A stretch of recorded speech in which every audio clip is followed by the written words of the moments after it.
Seed trays, how many do we go through every single year? Annoyingly, it's probably quite a lot, isn't it? Whenever we get a new one, we say to ourselves, right, this is going to be the one to last us for the next couple of years, yet come the end of the growing season, it's been left outside countless times, and now only half of it's left. So, rather than waste all this money on pieces of plastic which quite frankly aren't going to last, why don't we make use of stuff which we've already got? And I must say, some of these seed trays which I've created today have actually been better than the real things, and especially with the bonus idea added in at the end. Without further ado, here are 5 DIY seed containers which you can make at home. My name's Thomas, let's have a look. Today we'll be taking a look at using 5 different items which you'll have laying around your house. But why, you might be asking, should I actually bother spending the time to create these seed trays? Well, very quickly, I believe there are 3 reasons why you should. Number 1, it's a really good way of saving that hard-earned cash, which, if we're being honest, we don't want to spend on some flimsy piece of plastic which, after not even one growing season, end up in the bin anyways. Number 2, if you're quite environmentally conscious, it could be a really good way of cutting down on that waste because you'll be making use of items which are less desirable, really. Actually, not even desirable, just downright don't want them. And thirdly, it can be a really good way of getting younger children involved in gardening, especially if you let them decorate them. Ow, ow, ow, ow, ow, that's some sawdust. Actually, why am I saying that? It's not just younger children who want to decorate them, I do too. Right then, we've now got reasons to give them a go, so let's take a look at our first. And that is yogurt pots. Not only is this a really easy one to collect for most people, it's actually got a really desirable property, which we'll see in a moment. Just quickly though, it's probably worth pointing out that not just for with the yogurt pots, but also all the seed trays which we'll be looking at creating in this video, it's probably worth just giving them a quick rinse out before you actually use any of them, especially if they've had food in, because really, who wants to mix yogurt and other things into their soil? I don't. Okay, now that's all clean, there's one factor which you might not have thought of yet, although I'm sure you'd start to notice after a couple of days anyway. But that's why we need to make sure we've got some drainage holes in our pot, because if we don't do this, those seeds will feel like they're in the ocean, not the soil. So to do this, it's really quite simple. I just like to use a drill to just, well, drill a hole in the bottom of them, and then normally with yogurt pots I like to take several at once just so I can fill a tray to make the most of the space and time I'm putting into it, really. Once you've then got them drilled, you can then get them filled up with compost, and then of course planted up. Even though these yogurt pots are plenty durable enough to be able to survive outside for quite a while, I'll be keeping these on a windowsill inside in the nice warmth because I'm actually going to be sowing some herbs. And as we know at this time of the year, herbs are not too fond of the colder weather. If, like me, you're sowing some herbs or other plants which want to live indoors, just keep them on a nice sunny windowsill and within no time at all, you'll have some germination. As always, we'll have to keep tabs on the moisture levels within these pots, so to do this you can use a really high-tech piece of equipment, and that is your finger. Just use that to check the soil, and if you find that it's slightly dry, just a couple of centimetres down, it's probably worth giving them a little bit of water. I'd give this one a 7 out of 10. Very useful, but a little small. Right, on to the next. I'd say this next one is my absolute favourite, not only because it's the biggest, but also because of the colour, or lack of it. You might not reckon food trays to be a very useful one because of how flimsy they can be, but I can assure you they are. Just have a look at this. If you're using punnets just like these, you'll see that some of them already have holes in them. Don't you just love it when there's one less job to do?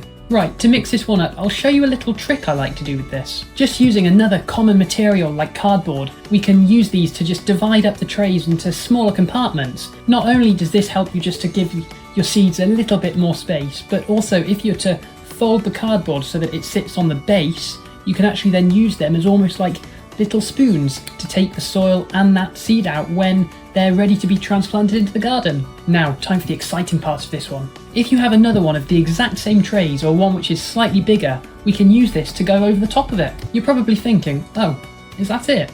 But because of the transparency of it, we can actually use it to create a mini greenhouse in a way, so it'll help to provide a mini microclimate, and obviously that'll keep it warmer for longer and also during the colder days, which can obviously help with growth and germination rates. Perfect, another bodge job solution. I'd give this one an 8 out of 10. It has a very good size, but to be honest, if you were to use it outside, it probably won't stand up to the elements too well. Both of the options which we've looked at so far are almost a little temporary way to create a mini seed growing bed, which the seeds won't really spend much time in other than when they're small seedlings, mainly because of how shallow the trays are. But what if we wanted something which was a little bit longer lasting and could almost, in a way, become an extension of our raised beds or growing containers?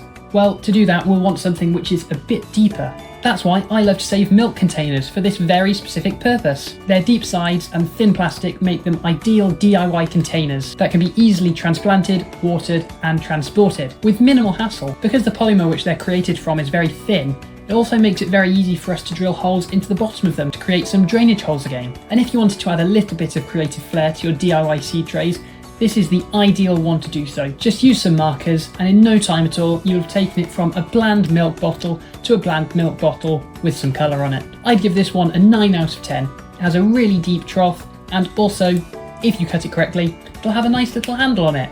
Right, what's next? I mentioned this one specifically for those of us who want to plant in some DIY seed containers but don't want to go through the hassle of having to prick them out and transplant them into the raised beds. You just want to get them straight in the ground, and to be honest, I don't blame you. And these are egg trays. While the labels on the side of it might not be biodegradable themselves, you can just peel these off and get some holes drilled into the bottle, or to be honest, because it's an egg tray, you can just use a pencil to push down into them and you'll have some nice holes which can then have plants planted up into them. Now for this one, as opposed to saying that we're creating the little hole to act as a drainage hole, which is important but not quite as important on the biodegradable ones, mainly because the water will still be able to seep through anyways, I tend to say it's more to give the roots somewhere to aim for, and then this will obviously help with preventing the roots from just going round and round and round and round in the sides of the pot, which obviously we don't want. We want them to go down so that when they're put into the soil, we won't have a really pot-bound plant, we'll have a nice loose root ball which is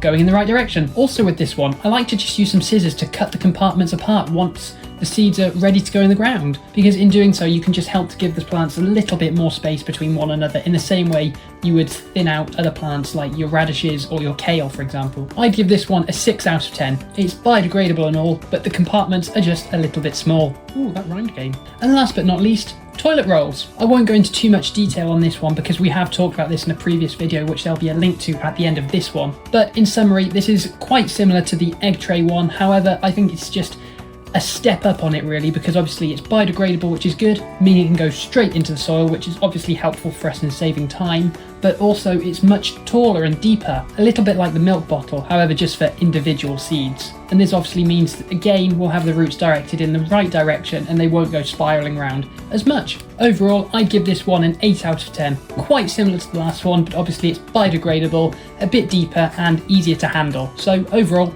just a bit better. Now, I'm sure you're wondering what the bonus part of this video was. And well, you might have realised that, especially with new seeds, which have just been sown, it's quite important to add one thing which I haven't done yet, and that is labels. So if you're like me and always end up losing the ones you've bought, why not just keep one of your yogurt pots or milk bottles behind and just cut it up into thin strips, which can then be placed into your pots and act as a nice homemade DIY seed label. All you have to do across the yogurt pots or the milk bottles is go snip, snip, snip, and voila, you'll have your very own homemade labels. And if we're being honest, they probably cost about the same as a penny you might find on the floor. Nothing, other than the cost in actually buying the yogurt, but we'll gloss over that bit. And there we go, 5 different and very useful items which you can use to create your very own inexpensive and ingenious seed trays, which are not going to cost you an arm and a leg at the end of every growing season. I'd love to know in the comments below which was your favourite and which one you'll be putting into practice in your own garden.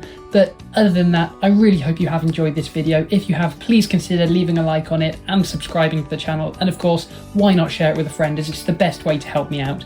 But other than that, if you want to check out the video where we ended up using the biodegradable toilet tubes, why not click up here to have a look. Anyways, thanks for watching, have a great rest of your day and see you soon.